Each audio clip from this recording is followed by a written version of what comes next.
Bonjour à vous. Je voulais aujourd'hui vous inviter à connaître Facebook, en fait, que vous connaissez assurément déjà Facebook, mais connaître les différents groupes Facebook pour profiter du partage, en fait. Alors, je vous invite sur mon site web que vous connaissez déjà, puisque je vous le partage allègrement.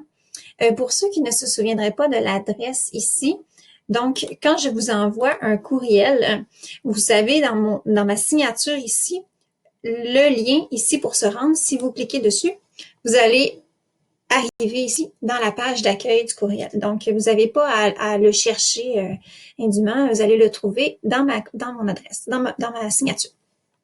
Alors, on est ici sur la page d'accueil du site web. Quand vous descendez, vous avez ici l'icône Facebook. Alors, quand vous cliquez sur cette icône, ça vous amène dans la page Facebook. Ils sont séparés par art. Donc, on a ici art dramatique, art plastique, danse et musique. Et à la toute fin, il y a d'autres groupes ici qui sont intéressants dans les 4 arts, comme par exemple Google Éducation ou l'utilisation du iPad au niveau pédagogique. Ici, ce sont des grandes réflexions sur les arts et du corps, la Télé Québec en classe de récit. Donc, je vous invite à visiter aussi cette section. Donc, si par exemple, je suis dans arts plastiques, je clique ici sur enseignement des arts plastiques. En cliquant sur le lien, ça va vous mener directement au groupe Facebook. Alors, ici, dans ce cas-ci, moi, je suis déjà membre. Si vous n'êtes pas membre du groupe, ça va être bleu et vous n'aurez qu'à cliquer ici et demander pour être membre. Pour certains des groupes, ça prend quelques minutes, d'autres quelques heures, mais on va vous accueillir dans le groupe. Alors, vous allez pouvoir défiler et voir le partage qui se fait ici. Ensuite de ça, je vais vous inviter à aller regarder ici à la petite loupe. Donc, vous pouvez chercher dans ce groupe-là.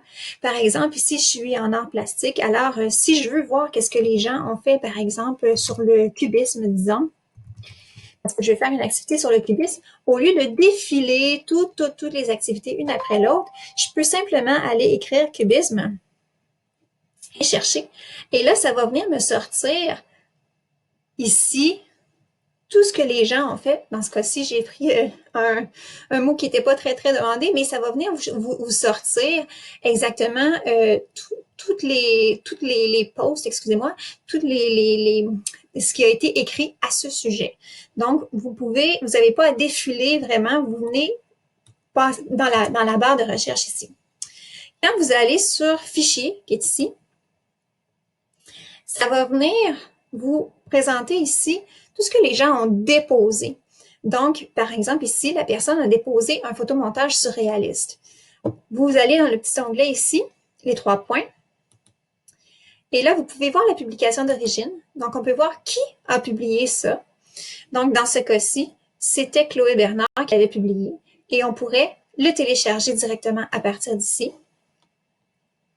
Ou si je reviens, je peux le télécharger aussi directement à partir des 3 petits points ici. Donc, en le téléchargeant, il arrive ici en bas à gauche. Et là, je peux l'afficher dans mon dossier ou l'ouvrir directement. Et si je l'affiche, il est rendu dans mes téléchargements. Je pourrais l'ouvrir et je pourrais l'utiliser. Les gens qui partagent sur Facebook habituellement écrivent « Vous pouvez utiliser mes documents, vous pouvez les partager ». Dans ce cas-ci, l'enseignante a vraiment identifié son document, ce qui est excellent.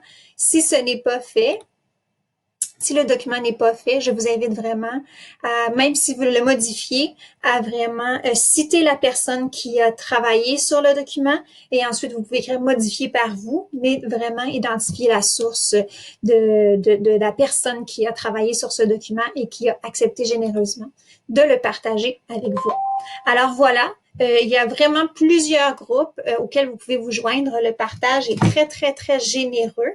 Alors, je pense que c'est une bonne source pour vous pour aller chercher des idées en ces temps qui sont particulièrement demandants. Alors, je vous souhaite une excellente journée. Merci.